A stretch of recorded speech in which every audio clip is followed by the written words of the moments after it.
Hello friends, computer science lecture series में मैं प्रज्ञा सिंह आपका फिर से बहुत बहुत स्वागत करती हूँ। एमएस वर्ड को कंटिन्यू करते हैं। आइए एमएस वर्ड पार्ट 4 देखते हैं। फ्रेंड्स, अभी तक आपने डॉक्यूमेंट्स ओपन, क्लोज, सेव करना और हेल्प टैब से कार्य करना सीख लिया है। अब हम जो हमारा एमएस वर्ड है इसमें काम करने जा रहे हैं, यानी इसमें वर्ड जो हमारा उद्देश्य है एमएस वर्ड का, कि एमएस वर्ड एक सॉफ्टवेयर है जो कि वर्ड एडिटिंग करता है ना, यानी जो टेक्स्ट है उसकी एडिटिंग करता है और उसको एक अच्छी डिज़ाइन प्रोवाइड करता है ताकि आप एक अच्छा प्रेजेंटेशन दे सकें। तो एक अच्छे प्रेजेंटेशन के लिए एक अच्छे टूल्स की भी ज़रूरत होती है। जैसे कि आप किसी को ग्रीटिंग कार्ड देना चाहते हैं या शादी का कार्ड देना चाहते हैं, तो आपकी पहली प्रायोरिटी क्या होती है? जब आप ग्रीटिंग कार्ड दे रहे हैं उसका लुक अच्छा हो, जो शादी का कार्ड देना उसका लुक अच्छा हो। साथ में आप ध्यान रखते हैं कि उस पेज का सबसे पहले ध्यान रखते हैं कि साइज़ क्या होगा। जैसे आप शादी के कार्ड बनवाने जा रहे हैं तो सीधी सी बात है, जो कार्ड है उसके उसका जो साइज होगा उसके अकॉर्डिंग आपके पैसे भी सेट होंगे, हर चीज़ सेट होगी। आपको कितना मैटर लिखवाना है वो शादी का जो कार्ड है उसके साइज़ पे डिपेंड करेगा। साथ ही जो शादी के कार्ड का लुक है वो डिपेंड करेगा आपके किस कलर का आपने पेपर यूज़ किया हुआ है, उसमें किस तरीके से टेक्स्ट लिखे हुए हैं। तो यदि आप कोई भी चीज़ लिखते हैं, कोई भी डॉक्यूमेंट होता है, तो सबसे पहली चीज़ होती है उसके पेज के बारे में देखना कि हमें किस तरीके का पेज इसमें यूज़ करना है। तो यदि हमें एमएस वर्ड में डॉक्यूमेंट बनाना है तो सबसे पहली चीज़ हमारी होनी चाहिए पेज सेटिंग करना, यानी पेज को सेट करना कि किस अकॉर्डिंग हमको पेज तैयार करना है। तो आइए देखते हैं एमएस वर्ड में पेज सेटिंग किस तरीके से की जाती है। विनवर्ड ओपन कीजिए, यानी माइक्रोसॉफ्ट वर्ड की एप्लीकेशन को ओपन कीजिए। ओपन करने के लिए मैंने आपको सेम प्रोसेस बताया था। क्या करना है? आपको विन आर प्रेस करना है तो आपकी रन विंडो ओपन हो जाएगी। देन विनवर्ड लिखा हुआ है, इस पर देखिए बाय डिफ़ॉल्ट ऑटोमेटिकली लिखा आ रहा है क्योंकि मैं विनवर्ड इसमें ओपन करती रहती हूँ। तो विनवर्ड आ गया, एंटर किया तो विनवर्ड ओपन हो गया। फिर विनवर्ड ओपन होते ही आप देखिए सबसे पहले जो लेफ्ट हैंड साइड में आपको दिख रहा है ये आपको फाइल टैब है। ठीक है, तो जैसे ही आप विनवर्ड ओपन करते हैं आपको बाय डिफ़ॉल्ट फाइल टैब के ऑप्शन ही दिखते हैं। ठीक है, तो इसमें सबसे पहले जो ऑप्शन दिख रहा है होम का ऑप्शन आपको दिख ही रहा है, जो कि आप पहले भी देख चुके हैं कि ब्लैंक डॉक्यूमेंट ओपन होगा, ये सब चीज़ें ओपन होंगी। लेकिन अब मुझे ब्लैंक डॉक्यूमेंट अभी नहीं चाहिए, मुझे चाहिए जो मैंने ट्यूटोरियल, जो ओ लेवल का ट्यूटोरियल बना रही थी वो ओपन हो जाए। तो ओपन होने के लिए मैंने आपको प्रोसेस बताई थी। ओपन पे जाइए, ओपन पे जाने के बाद ओ लेवल ट्यूटोरियल के नाम से जो मैंने बनाया हुआ है इस पर क्लिक कर दीजिए और ये देखिए ओपन हो चुका है। अब देखिए ओपन होते ही हमको जो भी मैंने लिखा हुआ था, जो कि हमने पहले भी डिस्कस किया था कि मैंने ओ लेवल ट्यूटोरियल लिखा है, उसके आगे 2 पॉइंट्स लिखे हैं, ये सब मैंने लिखा हुआ है। अब अभी तक तो मैंने आपको ओपन, क्लोज, सेव ये सारी चीज़ें सिखाई हैं। हेल्प टैब बता दिया कि आप, ताकि आप यदि इस पर यूज़ कर रहे हैं तो आप हेल्प टैब की सहायता से भी काफ़ी चीज़ें खुद से सीख सकते हैं। अब फ्रेंड्स, हम अपना काम आगे बढ़ाते हैं और एक नए डॉक्यूमेंट बनाने की शुरुआत करते हैं। और नया डॉक्यूमेंट जो हम बनाने जा रहे हैं उसमें सबसे पहले हम पेज सेटअप देखेंगे कि पेज सेटअप किस तरीके से होता है। आइए देखते हैं। तो पेज सेटिंग करने के लिए हमें कुछ प्रोसीजर यूज़ करना होगा, जो कि आइए मैं बताती हूँ क्या क्या इसमें सेटिंग्स होती हैं और किस तरीके से आप यूज़ कर सकते हैं। पेज सेटिंग के लिए आप सबसे पहले जाइए लेआउट टैब पे। ये आपको लेआउट टैब दिख रहा है, इस लेआउट टैब पे आप क्लिक करिए। क्लिक करते ही आपको लेआउट टैब जो भी आपको डिज़ाइन के फीचर्स देता है वो सारे के सारे फीचर्स आपके पास अवेलेबल हैं। तो फ्रेंड्स, यहाँ पे हम देखते हैं जो पेज सेटअप है वो किस तरीके से किया जाता है। पेज सेटअप करने के लिए आप सबसे पहले लेआउट के अंदर आ गए। लेआउट में आने के बाद देखिए यहाँ पे आपको कुछ ऑप्शन दिख रहे हैं, जैसे पेज सेटअप, पैराग्राफ, अरेंज। सबसे पहले देखिए पेज सेटअप, पैराग्राफ, अरेंज जो आप दिख रहे हैं ये चीज़ें है क्या? ये चीज़ें देखिए, आपको ये पेज सेटअप दिख रहा है यहाँ पे, ये एक्चुअली में कहलाता है ग्रुप नेम। ये कहलाता है ग्रुप नेम।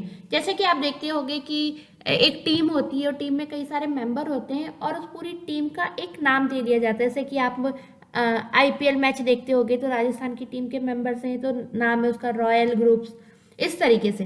तो इस तरीके से ये भी क्या है, पेज सेटअप जो लिखा हुआ है ये एक ग्रुप का नाम है और इस ग्रुप के मेंबर्स कौन कौन है? Margin, orientation, size, column, break, line end, और ये सारे के सारे क्या हैं, इसके मेंबर्स हैं। हाइफेनेशन, ये सब क्या है, इसके मेंबर्स हैं। और ये पूरा के पूरा जो ग्रुप है वो देख रहे हैं आप, इस तरीके से ब्लॉक में बना हुआ है ना, ये देखो आपको समझ में आ रहा है, ये देखो ये ब्लॉक दिख रहा है। तो एक मतलब एक ग्रुप का एक पूरा ब्लॉक होता है और उस ब्लॉक के कई सारे मेंबर्स होते हैं। तो इन मेंबर्स के थ्रू ही हम सारे काम करते हैं। सेकंड में भी देखिए इसे पैराग्राफ ग्रुप है ना, तो पैराग्राफ ग्रुप के अंदर क्या क्या है, इंडेंट है, स्पेसिंग है। फिर आगे बढ़िए तो देखिए अरेंज नाम का एक ग्रुप है, अरेंज नाम के ग्रुप के अंदर भी पोजीशन, रैप टेक्स्ट, ये सारे ऑप्शन है, सिलेक्शन पेन। तो इस तरीके से किसी भी टैब के अंदर जब आप जाते हैं तो उस टैब के अंदर ग्रुप्स होते हैं और उस ग्रुप के अंदर उस ग्रुप से रिलेटेड उसके मेंबर्स होते हैं। तो सबसे पहले हम पेज सेटअप ग्रुप के बारे में जानेंगे कि पेज सेटअप ग्रुप क्या क्या है। पेज सेटअप ग्रुप में सबसे पहले तो क्या हमारे पास मार्जिन का ऑप्शन है। यहाँ पे देखिए मार्जिन क्या है, मार्जिन सेट की जाती है कि जब आप लिखेंगे पेज पर तो वो कितनी स्पेस लीव करेगा, यानी कितनी स्पेस के बाद वो अपना टेक्स्ट लिखना शुरू करेगा। जैसे मैंने यहाँ पे ओ लेवल ट्यूटोरियल लिखा है तो आप देख रहे हैं ऑटोमेटिक ही देखिए यहाँ पे इतनी स्पेस इसने लीव कर रखी है, इसने इतनी स्पेस इसने छोड़ रखी है। यहाँ पे मैंने MS ऑफिस नेटवर्क टेक्नोलॉजी लिखा हुआ है तो ऑटोमेटिक देखिए लेफ्ट हैंड साइड भी उसने स्पेस क्या कर रखी है, लीव कर रखी है। इसी तरह मैं आगे बढ़ूंगी तो इधर इस साइड भी वो राइट हैंड साइड भी थोड़ी सी स्पेस को लीव करेगा। ये तो लिखने का स्टैंडर्ड होता है, आप जानते हैं, आप हार्ड कॉपी पे भी लिखते हैं तो थोड़ी सी स्पेस लीव करते हैं। तो MS वर्ड में कितनी स्पेस लीव करना है, कितनी स्पेस के बाद टेक्स्ट देना है, ये सारी सेटिंग्स यानी ये सारी पेज की सेटिंग्स हम मार्जिन के अंदर करते हैं। तो मार्जिन के अंदर कौन कौन से ऑप्शंस होते हैं आइए चलिए देखते हैं। मार्जिन के इधर देखिए ये एरो का निशान है और इस एरो के निशान पे जैसे ही मैं क्लिक करूंगी वैसे देखिए मार्जिन के अंदर मेरे पास कई सारे ऑप्शंस अवेलेबल है। तो जो आपको बाय डिफॉल्ट सेटिंग मिलती है पेज सेटअप, यानी ऑटोमेटिक ही आप देखते होंगे कि MS वर्ड में आप लिखना शुरू करते हो तो ऑटोमेटिक ही वो एक स्पेस छोड़ता है और लिखने लगता है। तो वो कौन सा मार्जिन होता है, नॉर्मल। तो बाय डिफॉल्ट नॉर्मल मार्जिन को MS जो वर्ड है वो लेकर चलता है। तो ये जो अभी साइज है आपके सामने दिख रहा है कौन सा है, नॉर्मल मार्जिन है। नॉर्मल मार्जिन में देखिए आपको क्या दिख रहा है, जैसे देखिए यहाँ पे बता रखा है टॉप से उसने 2.54 सेंटीमीटर की स्पेस लीव कर रखी है। बॉटम यानी आप इस पेज में जब एंड तक लिखोगे तो ऑटोमेटिक 2.54 की स्पेस लीव हो जाएगी और जैसे ही 2.54 की स्पेस बचेगी ऑटोमेटिक आपका टेक्स्ट जो है वो सेकंड पेज पर आ जाएगा। इसी प्रकार देखिए लेफ्ट का बता रहा है, इसी प्रकार राइट का बता रहा है। अब मैं चाहती हूँ ये जो मेरी सेटिंग है थोड़ी सी चेंज हो जाए, नॉर्मल ना रहे। नॉर्मल ना रहे तो मैं देखती हूँ मेरे पास कौन कौन से ऑप्शंस अवेलेबल हैं। जैसे देखिए नॉर्मल के नीचे आते हैं नैरो। अब नैरो पे देखिए नैरो क्या बता रहा है, टॉप में कितना रहेगा 1.27 और बॉटम में रहेगा 1.27, ऐसे लेफ्ट में रहेगा 1.27 एंड राइट में 1.27 सेंटीमीटर। ठीक है, इतने स्पेस को लीव करेगा। तो देखते हैं इस पर क्लिक करके कितनी स्पेस लेता है। देखिए स्पेस जो है वो आपकी क्या हो गई, कम हो गई, 2.54 से 1.27 पे पहुंच गई। इसी प्रकार आप भी देखिए और भी कई सारे ऑप्शंस आपके पास है, मॉडरेट, ठीक है, देन आप चले जाइए वाइड। तो इस तरीके से आप देखिए जो मार्जिन है वो डिफरेंट प्रकार से उन्होंने दे रखी है, सबकी मार्जिन सेट कर रखी है और उसके अकॉर्डिंग आप यहाँ पे अपनी स्पेस बना सकते हैं पेज में, यानी आपके पेज स्पेस की सेटिंग, मार्जिन की सेटिंग आप कर सकते हैं। अब ये तो कुछ नाम है जो उन्होंने दिए हुए हैं, है ना, कि ऑटोमेटिक इन्होंने सेट किया होगा 2.54 की स्पेस हो जाएगी नॉर्मल में, नैरो में 1.27 की स्पेस हो जाएगी। लेकिन आप नहीं चाहते, आप ऐसा चाहते हैं आप अपने अकॉर्डिंग खुद सेट करें। जैसे 1.28 का यहाँ पे कहीं दिख नहीं रहा आपको स्पेस, है ना, और आप चाहते हैं स्पेस जो है वो आपकी 1.28 या 1.35 सेट हो। तो इसके लिए आप कस्टम मार्जिन पर जाइए और देखिए फिर इस तरीके से विंडो ओपन होगी। यहाँ पे मैं सेटिंग्स करती हूँ और मैंने इसकी मार्जिन सेट कर दी 1. सपोज मैंने 3.5 सेट कर दी, 3.5 सेट करना चाहती हूँ। लेफ्ट से जो मार्जिन है वो मैं सेट करना चाहती हूँ 1.32 फॉर एग्जाम्पल। और उसके बाद ये सेटिंग करने के बाद तो ऐसे आप बाकी सेटिंग भी कर सकते हैं और ओके कर दीजिए। तो देखिए हल्का सा आपको चेंजेस मिला, बहुत ज़्यादा तो नहीं, लेकिन हल्का सा जो ऑफिस है यानी सॉरी जो वर्ड में लिखा हुआ है मेरा टेक्स्ट वो हल्के से चेंज हो गए, यानी उनका जो मार्जिन है वो हल्का सा क्या हो गया, चेंज हो गया। टेक्स्ट चेंज नहीं है, सॉरी, उसका जो मार्जिन है टेक्स्ट लिखे हुए का जो मार्जिन है वो चेंज हो चुका है। तो इस प्रकार से आप अपने पेज को मार्जिन सेट कर सकते हैं, यानी अपने पेज पे मार्जिन सेट कर सकते हैं। सेकेंड हम आगे बढ़ते हैं तो हमको मिलता है ओरिएंटेशन। ओरिएंटेशन क्या होता है? ओरिएंटेशन होता है कि आपका जो पेज है उसका जो डायरेक्शन है, यानी उसका जो लुक है वो किस तरीके का रहेगा।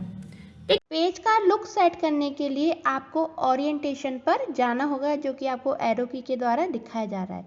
यहाँ ओरिएंटेशन में देखिए आपके पास दो ऑप्शंस हैं, पहला है पोर्ट्रेट, दूसरा है लैंडस्केप। पोर्ट्रेट बताता है आपका सिंपल लुक, यानी कि जो जैसा कि आपको एरो साइन के द्वारा दिख रहा है, एक नॉर्मल रेक्टेंगल लुक में आपका पेज दिखता है। और यदि आप लैंडस्केप पे सिलेक्ट करते हैं, यानी लैंडस्केप को सिलेक्ट करते हैं, तो जो आपका पेज है वो इस तरीके से ब्रॉड होता हुआ दिखेगा, यानी हॉरिजॉन्टल लुक देगा आपका पेज। अब हम फ्रेंड्स साइज के बारे में बात करेंगे। जो पेपर है, जिस डॉक्यूमेंट पे हम काम कर रहे हैं, उसका जो साइज है वो किस तरीके से चूज किया जाता है। तो जो डॉक्यूमेंट है उसका साइज चूज करने के लिए, देखिए साइज क्यों चूज कर रहे हैं। पहली बात, साइज जो है डॉक्यूमेंट का हम इसलिए चूज कर रहे हैं ताकि जो भी हम डॉक्यूमेंट बना रहे हैं उसका जब प्रिंट निकालेंगे तो वो प्रिंट कितने साइज के पेपर में फिट होगा। तो जो आपके पेपर्स होते हैं जिनमें आप प्रिंट निकालते हैं, वो पेपरों के साइज भी क्या होते हैं, डिफरेंट होते हैं। तो इसलिए हमको साइज जो है डॉक्यूमेंट का सेट करना बहुत ज़रूरी है। तो साइज जो है जो साइज है वो चेक करने के लिए हम जाते हैं साइज में। ठीक है, जैसे आप साइज के ऊपर क्लिक करते हैं, वैसे देखिए आपके पास कई सारे ऑप्शंस हैं। जैसे कि अगर आप कोई लेटर लिख रहे हैं तो आप लेटर को चूज करिए और फिर आप इसमें अपने टेक्स्ट को लिखना शुरू करिए। ठीक है, यदि आप चाहते हैं कि आप किसी जो भी डॉक्यूमेंट लिख रहे हैं वो एक बड़े पेपर पर आए, जिसको कि हम लीगल पेपर बोलते हैं, जो कि 21.59 सेंटीमीटर इंटू 35.56 सेंटीमीटर का होता है, ये थोड़ा बड़ा पेपर होता है, इसको हम लीगल पेपर भी बोलते हैं। यदि आप उस पे चाहते हैं तो आप लीगल पे सिलेक्ट करिए। यदि आप चाहते हैं कि आपका जो पेपर का साइज है वो एग्जीक्यूटिव हो तो एग्जीक्यूटिव पे करिए। A3 चाहते हैं तो A3 पे करिए। देखिए A3 पे क्लिक करते ही जो साइज है पेपर का वो कैसा हो गया, थोड़ा सा ब्रॉड हो गया। यदि आप A4 पे चाहते हैं, नॉर्मल जो पेपर आप यूज करते हैं, अधिकतर जो आप प्रिंट लेते हैं वो नॉर्मल A4 साइज के पेपर पर ही होती है। ठीक है, तो जो A4 है वो एकदम नॉर्मल होता है, by default A4 he select रहता है। तो A4 पे क्लिक करिए, बिल्कुल नॉर्मल साइज है जो कि आप पोर्ट्रेट में देख चुके थे। देन आप A5 को, यदि आपका पेपर और थोड़ा सा कम साइज का है तो आप A5 को सिलेक्ट करिए, है ना। ध्यान रखिएगा A4 के साइज का पेपर थोड़ा ज़्यादा ब्रॉड होता है, A5 का उससे थोड़ा सा कम ब्रॉड होता है। तो इस तरीके से आप अपने पेपर का साइज चूज कर सकते हैं। इसके बाद फ्रेंड्स हम आगे बढ़ते हैं। इसका मैं साइज जो मैंने चेंज किया इसको मैं नॉर्मल कर देती हूँ, जो कि नॉर्मल साइज होता ही है पेपर का, वो है हमारा A4। ठीक है, अब हम आगे बढ़ते हैं तो अब हम बात करते हैं कॉलम्स की। जो कॉलम्स हैं उनकी हमें क्या आवश्यकता होती है। देखिए कॉलम की आवश्यकता होती है, जैसे कोई पेज है, पेज पे हमें जरूरी तो नहीं हमें सारी चीज़ें इस तरीके से वर्टिकली लिखनी हो। फॉर एग्जाम्पल मैं आपको बताती हूँ, जैसे मुझे कोई पैराग्राफ लिखना है, ये हटा देती हूँ मैं। ठीक है, लिखा हुआ ठीक है, तो फॉर एग्जाम्पल मुझे कोई पैराग्राफ लिखना है। अच्छा, एक चीज़ और, जैसे मुझे कोई पैराग्राफ लिखना है, मुझे समझ में नहीं आ रहा कि अभी मैं क्या पैराग्राफ लिखूं, तो जो आपका MS वर्ड है वो बाय डिफॉल्ट एक फंक्शन के द्वारा आपको अपने आप ही एक पैराग्राफ्स लिख कर देता है। ठीक है, तो उन पैराग्राफ्स को लेने के लिए हम एक प्रोसीजर का यूज़ करते हैं, देखते हैं वो क्या प्रोसीजर होता है। ठीक है, तो जैसे मुझे समझ में नहीं आ रहा क्या पैराग्राफ लिखूं, मुझे एग्जाम्पल के तौर पे आपको समझाना है कि पैराग्राफ कैसे लिखना है और उसको फिर कॉलम में कैसे बांटना है, क्योंकि हम कॉलम समझने जा रहे हैं। तो बाय डिफॉल्ट MS वर्ड मुझे एक पैराग्राफ देगा, और वो पैराग्राफ देने के लिए हमें लिखना होता है इक्वल का साइन, देन लिखना होता है RAND यानी रैंडम का शॉर्ट फॉर्म में RAND। इसके आगे देखिए मैंने लगाए हैं 2 ब्रैकेट लगाने के बाद अब मुझे सिंपल करना है इसमें एंटर। तो देखिए जैसे ही मैंने एंटर किया, बाय डिफॉल्ट ऑटोमेटिक ही मेरे सामने पैराग्राफ्स आ गए, जो कि कितने आए हैं, 5 पैराग्राफ्स ऑटोमेटिक लिखे हुए आ गए, मुझे इसमें कुछ और नहीं करना पड़ा। ठीक है, तो क्या किया था मैंने, नॉर्मली इक्वल लिखा था, इक्वल के बाद मैंने लिखा था RAND और लगाया था सिंपल से ब्रैकेट। इससे उसने मुझे 5 पैराग्राफ ऑटोमेटिक दे दिए। लेकिन मान लो मुझे 5 से ज़्यादा पैराग्राफ चाहिए, तो क्या करूं? मान लीजिए मुझे पैराग्राफ 15 चाहिए, तो एक प्रोसेस है कि मैं 3 बार RAND ब्रैकेट लगा दूं, यानी 3 बार ये जो फंक्शन हम पढ़ रहे हैं इक्वल्स टू RAND, ये मैं 3 बार लगा दूं, है ना। दूसरा प्रोसेस है कि क्यों ना जब मैं RAND लिख रही हूँ तो इसके अंदर मैं लिख दूंगी 15। तो जैसे ही मैंने 15 लिखा तो मेरे पास 15 मोर पैराग्राफ्स और आ जाएंगे। अभी तो देखिए मेरे को 5 दिख रहे हैं ना, 15 लिख दिया इसके अंदर, यानी मेरे टोटल जो पैराग्राफ हैं, सॉरी ब्रैकेट नहीं लगाया, ब्रैकेट, ठीक है। तो टोटल जो मेरे पैराग्राफ है वो कितने हो जाते हैं, पूरे के पूरे 20 हो जाएंगे पैराग्राफ। तो इस तरीके से यदि मुझे समझ में नहीं आ रहा है क्या पैराग्राफ लिखूं, मुझे कोई एग्जाम्पल देना है, तो मैं इस तरीके से किसी भी पैराग्राफ को टाइप करवा सकती हूँ RAND फंक्शन की मदद से। डिफॉल्ट RAND फंक्शन 5 पैराग्राफ देता है, लेकिन मुझे 5 पैराग्राफ से ज़्यादा पैराग्राफ चाहिए तो मुझे उसके नंबर लिखने होंगे। हमने जाने कॉलम्स, कॉलम्स क्या होता है। देखिए ये जो नॉर्मली लिखा हुआ है ये तो नॉर्मली हम लिखते हैं, नॉर्मल पेपर पे प्रिंट आता है। लेकिन आप देखते होंगे जैसे कि आप देखते होंगे न्यूज़पेपर आपके पास आता है, न्यूज़पेपर जो आता है उसमें क्या होता है, बीच में थोड़ी स्पेस होती है एंड जो right side and left side जो है वो टेक्स्ट लिखे होते हैं, ठीक है। तो बेसिकली वो जो एरिया होता है न्यूज़पेपर का वो कॉलम में डिवाइड होता है, और कॉलम के कारण ही क्या होता है, जो प्रॉपर तरीके से सारी चीज़ें शो होती हैं, ठीक है।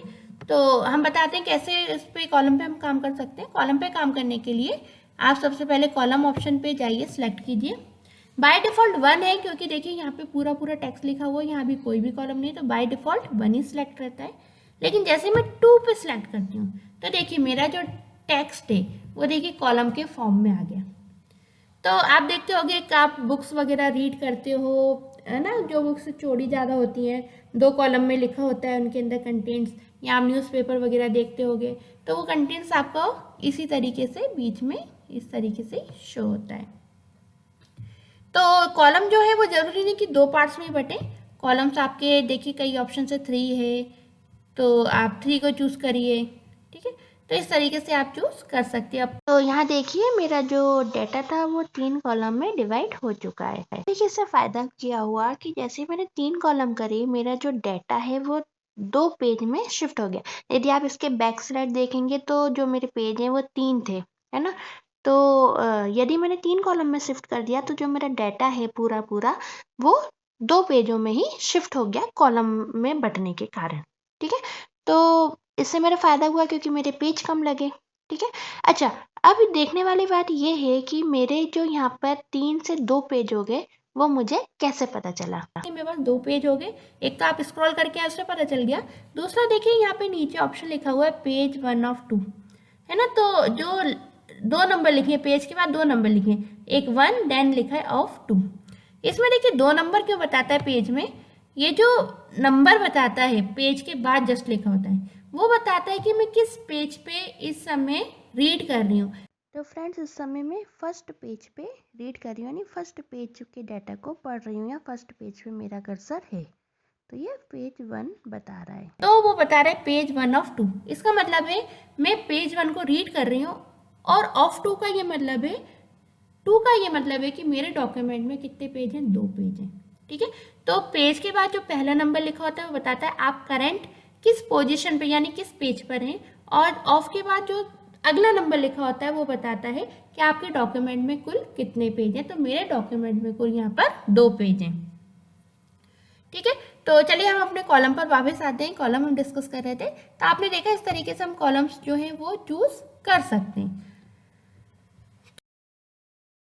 सेम कॉलम के भी कई ऑप्शंस होते हैं, जैसे यहाँ पे 3 ऑप्शन दिख रहे हैं 1 2 3, इस तरीके से आप चूज कर सकते हैं ना। आप लेफ्ट यानी कि आप चाहते हैं लेफ्ट में पोर्शन कम हो, राइट में ज़्यादा हो, तो आप इस तरीके से चूज कर सकते हो। आप चाहते हो कि राइट में पोर्शन कम हो, लेफ्ट में ज़्यादा हो, तो आप राइट को चूज़ कर सकते हो, जैसे कि मैंने अभी आपको चूज़ करके बताया।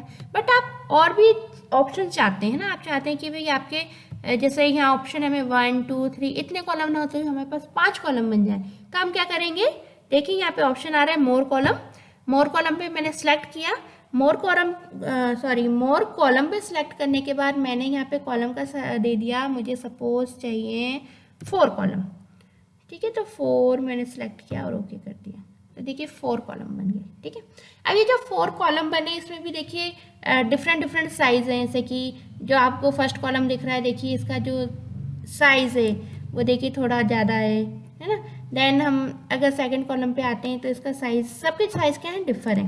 तो आप इनके साइजों की सेटिंग भी कर सकते हैं। कैसे करेंगे, कॉलम पे जाइए, मोर कॉलम्स पे जाइए। मोर कॉलम्स के बाद देखिए यहाँ पे ऑप्शन देती है, देखिए विड्थ, कितनी विड्थ देनी है आपको, सेकंड कॉलम है उसकी विड्थ आपको कितनी देनी है, तो यहाँ पे 2.6 लिखी हुई है ना। तो आप चाहे तो इसकी विड्थ को चेंज कर सकते हैं। ठीक है, थर्ड की विड्थ चेंज कर सकते हैं। इस तरीके से आप अपने कॉलम की सेटिंग्स यहाँ पर कर सकते हैं। मैं अभी सेटिंग्स चेंज नहीं कर रही हूँ, लेकिन जब आप काम करें और आपको जरूरत पड़े सेटिंग्स चेंज करने की, तो आप इस तरीके से उनकी विड्थ, स्पेसिंग, सब चीज़ें चेंज कर सकते हैं। अब हम कॉलम से आगे बढ़ते हैं, तो अब मैं इसको वापस से 1 कॉलम कर देती हूँ। यहाँ पे उसके लिए मैंने कॉलम पे क्लिक किया और मैंने 1 कर दिया। ठीक है, यहाँ पे गए 1, यहाँ पर गए 1। ठीक है, देखिए जो कॉलम है वो मेरा वापस से 1 सिलेक्ट हो गया। इसके बाद ये जो फर्स्ट पेज था उस पर सिलेक्ट हुआ है, सेकंड पे नहीं हुआ ऐसा काम, तो सेकंड पे भी हम कर सकते हैं। हमने इसके बाद गए, देन यहाँ पे क्लिक किया, कॉलम पे क्लिक किया और इसको कर दिया हमने 1, तो सारा जितना भी डॉक्यूमेंट्स है वो मेरा 1 में शिफ्ट हो गया। ठीक है, अब हम इसके आगे बढ़ते हैं, तो हमको अगला ऑप्शन क्या मिलता है, ब्रेक। ब्रेक क्या होता है, देखिए नाम से समझ में आ रहा है, ब्रेक यानी किसी चीज़ को ब्रेक कर देना, यानी तोड़ देना। ठीक है, तो यहाँ पे देखिए सबसे पहले तो ब्रेक समझने के लिए हम देखते हैं हमारे डॉक्यूमेंट जो हमारे सामने प्रेजेंट है, इस डॉक्यूमेंट में पेज कितने, तो वो देखने के लिए मैंने आपको बता रखा है कि देखिए हम कहाँ से देखते हैं, यहाँ पे लोअर साइड जाते हैं और यहाँ पे देखिए 1 of 3 लिखा हुआ है, जो कि ये इंडिकेट कर रहा है कि मैं जो अवेलेबल हूँ अभी वो फर्स्ट पेज पर हूँ, यानी मैं फर्स्ट पेज का डाटा रीड कर रही हूँ। और ऑफ के बाद जो 3 लिखा है वो इंडिकेट कर रहा है कि मेरे डॉक्यूमेंट में 3 पेज मौजूद हैं। ठीक है, इसका मैं एक और एग्जांपल देती हूँ, जैसे कि मान लीजिए मैं सेकंड पेज पर जाती हूँ, स्क्रॉल डाउन के थ्रू जा रही हूँ और देखिए सेकंड पेज पे मैं जैसे ही आती हूँ वैसे देखिए ये मेरे को इसने नंबर चेंज कर दिया, वो बताने लगा 2 of 3। इसके बाद देखिए मेरे पेज में जो मेरा 3 पेजों का जो डॉक्यूमेंट है उसमें भी देखिए टोटल कितने वर्ड्स है, 957, यानी मुझे वर्ड्स भी बताता है। ठीक है, चलिए अब हम ब्रेक पर आते हैं। तो ब्रेक क्या करता है कि आपके जो पेज है उसको क्या करता है, ब्रेक करता है। ठीक है, तो कैसे ब्रेक करते हैं, जैसे कि मान लीजिए कितने पैराग्राफ लिखे हुए हैं, मैं चाहती हूँ जो थर्ड पैराग्राफ है, यानी जो लिखा हुआ है themes and style are help keep your document coordinated, ये लिखा हुआ है, इस पैराग्राफ से मेरा जो पेज है वो ब्रेक हो जाए। तो इसके लिए सिंपल सी टेक्निक है, यानी सिंपल सा तरीका है, सिंपल सा प्रोसीजर है। उसमें आपको क्या करना है, ये जो थीम लिखा हुआ है यहाँ पे सिंपल सा आपको अपना माउस का कर्सर लेकर आना है। माउस का कर्सर लेकर आने के बाद आपको ब्रेक है, ब्रेक के साइड में एरो बटन है, उस पर क्लिक करना है और उसके बाद एक पेज ऑप्शन दिख रहा है, इस पर आप क्लिक कर दीजिए। तो ऑटोमेटिक देखिए कि मेरा जो फर्स्ट पेज है, देखिए कैसे पता चल रहा है फर्स्ट पेज है, लोअर से देखिए पेज 1 of 4 दिख रहा है। देखिए जब मैंने पेज ब्रेक किया तो मेरा जो थीम, जो हमें थर्ड आपको पैराग्राफ दिखा रही थी, वो नेक्स्ट पेज पे चला गया। नेक्स्ट पेज पे जाने के लिए उसने क्या किया, ऑटोमेटिक एक न्यू पेज बना लिया। ठीक है, तो मेरे डॉक्यूमेंट में पहले 3 पेज बता रहा था, अब वो कितने पेज बता रहा है, 4 पेज। ठीक है, अब 4 पेज जो मेरे डॉक्यूमेंट के चारों पेज हैं, यानी टोटल डॉक्यूमेंट के 4 पेज हैं, उनमें से मैं अभी कौन सा पेज रीड कर रही हूँ, फर्स्ट पेज। ठीक है, तो फर्स्ट पेज में देखिए सिर्फ कितने पैराग्राफ हैं, 2। ओके फ्रेंड्स, आज का हमारा ये ट्यूटोरियल यहीं तक का था। इसके आगे हम नेक्स्ट वीडियो में कंटिन्यू करेंगे। आई होप आप सबको अच्छे से समझ में आया होगा। So friends, thank you so much. Please like, share and subscribe.